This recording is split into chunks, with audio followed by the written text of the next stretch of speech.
Cosec A plus cot A equal half হলে cosec A minus cot এ সমান what, এটা বের করতে বলছে। তাহলে দেওয়া আছে যে মানটা সেটা দেখো, দেওয়া আছে cosec A plus cot A equal half.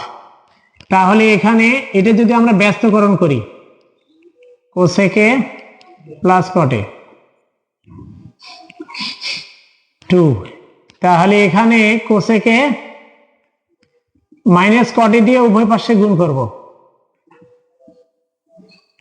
Cosec A plus cot A cosec A minus cot A 2, তাহলে বা কোসেক এ মাইনাস কট এ, তাহলে কোসেক স্কোয়ারে মাইনাস কট স্কোয়ারে কিভাবে আসলো, এ প্লাস বি ইন্টু এ মাইনাস বি সূত্র পড়ে গেছে, তাই না? তাহলে এখানে হলো 2, এটার মান কত 1, তাহলে কোসেক এ মাইনাস কট এ এটার মান 1 2, তাহলে কি ঘটনা ঘটতেছে, cosec A minus cot A equal 2, এটাই অ্যান্সার।